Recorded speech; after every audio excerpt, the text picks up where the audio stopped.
салом дӯстон, гапҳои зиёд ки дар бораи рафтори бешармонаи Роналдо зидди мухлисони Ал-Шабоб бисёр шуданд. Ниҳоят кумитаи интизомӣ ва ахлоқии футболи саудиён ҳам даст ба кор шуд ва кумири миллионҳо Криштиану ҷазояшро гирифт.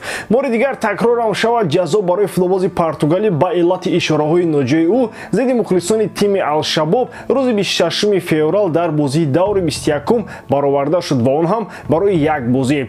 Роналдо танҳо аз иштирок дар як рақобат маҳрум карда шуд. Имрӯз дар ин бора ва дигар хабарҳое ки як шабонарӯзи охир баромадан ҳарф мезанем. Агар ин видео 2000 лайк гирад, видеои навбатӣ дарҳол мебарояд. Дар ягон ҷо позаи ёнбошро гиред ки давомаш ношни мегузарад. Дӯстон, футболи бошгоҳӣ дар ҷӯшу хуруш аст ва моро ҷолибтарин бозиҳо интизор мебошанд. Дар Кубоки Испания Атлетико баъди мағлубият дар бозии якум кӯшиш мекунад Атлетикро шикаст диҳад. Миланро бозии мушкил дар Рим бар зидди Латсио интизор аст. Монако дар майдони худ лидери чемпионат ПСЖро пешвоз мегирад. Реал Мадрид бошад қувваи худро бо Валенсия месанҷад. Чӣ гуна сенсатсияҳо моро дасту тайёр карданд. Тамошои рақобатҳоро бо 1x ҷолибтар гардонед. дар он ҷо регистратсияи осон, пур кардани маблағ аз тамоми гӯшаву канори дунё, вале аз ҳам муҳим бонус то ҳаҷми $100 дар аввалин пардохт бо промокоди AMG 0777 ссилкаи бозӣ дар комментарияи ин видео. Дар Барса ба гирифтани луқмаи калонтари бозор умед доранд. Ин навбат Деку аз хоҳиши сахти овардани Холланд ба ҳамагон дарак дод. Директори варшии Барселона Деку бо намояндагони форварди Манчестер Сити Эрлинг Холланд вохӯрӣ анҷом додааст. Ин аз оне мегӯяд ки дар Барса талошҳои тобистониро аз барои Холланд аз ҳозир сар карданд. Дар вақти суҳбате ки Деку бо намояндагони Холланд дошт, ҳамчунин дар мавриди вохӯрӣ дар оянда бо оила ва атрофиёни Холланд ҳам гуфта шуда ва ҷонибҳо розиам шуданд. Ин гап маънои онро дорад ки кору бори пуливу молии футболбозони ҷавони ҳозираро аслан падарашон ҳал мекунанд. Декуро ҳам зарур аст ки аввал дили падари Холландро розӣ кунад. Аз ин рӯ ин нияти роҳбарони Барса ҳам ба мантиқ дуруст аст. гап сари ин ки муаллифи пентатрик оё аз назди Пеп Гвардиола рафтан мехоҳад ё ин ки не, ин мағзи масъала, ё чӣ шарту шароит барои ӯ омода мекунад Барселона, ин ҳам гапи асосӣ. Холланд ки ин мавсим 30 бозӣ гузаронида 27 голу 6 партофти голӣ дорад, ба фикрам мушкил аст гуфтан ки тобистон ҷои гарму нармашро як тараф мемонад. Агар аз рӯи нарх Барса ӯро хариданӣ бошад, баръакс барои ПСЖ кор осонтар меғалдад. Вале ҳарчанд хоҳиши Деко зиёдам бошад, ӯ баъзан вақт аз дарахт мураббои нӯшидан мехоҳад.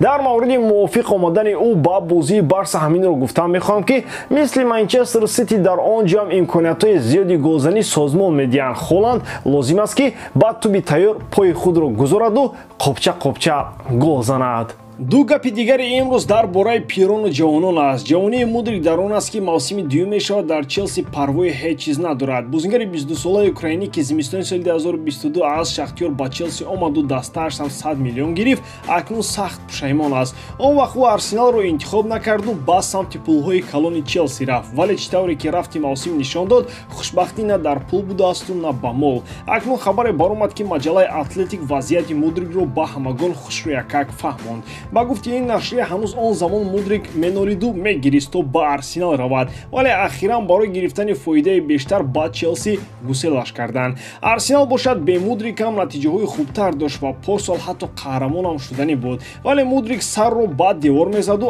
аз кирдори худ изҳори пушаймонӣ менамуд.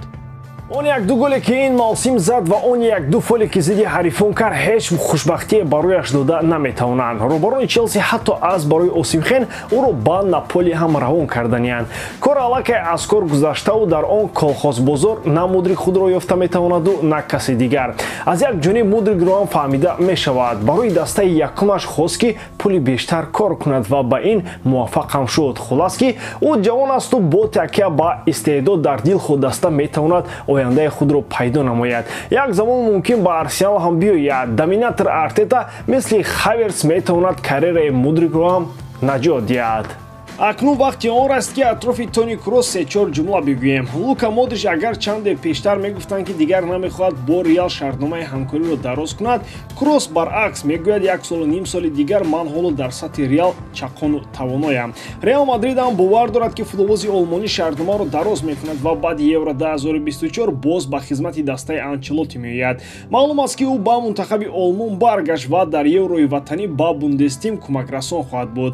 ба нафақат гусел кардани Кросс барои ҳамин ҳолу барвақт аст. ӯ то ҳол дар баробари ҷавонон дар Реал побарҷоӣ ва тандуруст менамояд. Муҳимтар аз ҳама ба ӯ роҳбарияти ин даста бовар мекунад. ҳарчанд дар Олмон чанд сол пеш Кросс сахт танқид мешуд, вале ҷоизаи ӯ дар Реал аз шумораи бозиҳои як хел футболбозон зиёд аст. ин бозингари закӣ собиқаи бой дошта бояд дар лаҳзаҳои ҳассос ҳифз карда шавад ва аз иқтидораш чӣ дар майдон ва чӣ берун аз он истифода бояд бурд. ҳарчанд ки он шасти ҷавонияш каме аз даст рафтааст, вале собиқаву таҷрибае ки дорад дар Реал ҳама вақт дар кор мешавад. барои ҳамин Флорентино Перес беҳуда ӯро дӯст намедорад. хулас ки тобистон Реал талош мекунад то Кроссро ақаллан барои як мавсими дигар ҳифз намояд ва эҳтимолан ӯ низ ба зудӣ мулки офтобӣ дар Испанияро тарк намекунад. он коре ки Роналдо кар агар дар кишвари дигар ё каси дигар ба он даст мезад, аниқ ба як бозию ду бозӣ қаноат намекарданд. Роналдо пештар худро бо услуби аврупоӣ сафед карда буд. шӯрои мухлисони Ал Наср бошад эълон намуд ки дар дақиқаи 7 бозии навбатии минбарҳо номи Криштианоро ба хотири дастгириҳо ба забон меоранд.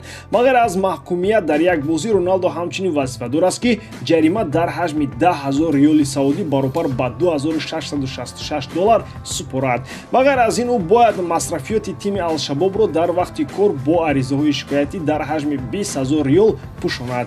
гарчанде ин қарор сабук ҳам бошад, аз он сабуктар ҷазо дигар намешавад. пардохтани ҷарима дар ҳаҷми 10,000 20,000 барои Роналдо мисли додани 2.5 сомона пули маршрутка аст. аз ин рӯ баъди чунин ҷазои сабук Роналдо дар гумон аст изҳори пушаймонӣ кунад. лекин ҷазои ӯ ба бозӣ бо заифтарин дастаи Арабистони Саудӣ рост меояд. ин маънои онро дорад ки муҷозот сабук ҳам набудааст. охир Роналдо аз задани 3-4 голи нақд маҳрум мешавад. ба ҳамин тамом боварӣ дорам ки эҷодкории ман ба шумо писанд меояд. лайк, комментария ва дар канал обуна шуданро аз ёд набароред. бо шумо мисли ҳар вақта Муҳаммад Гайров. хай бародарон, дар паноҳи Аллоҳ.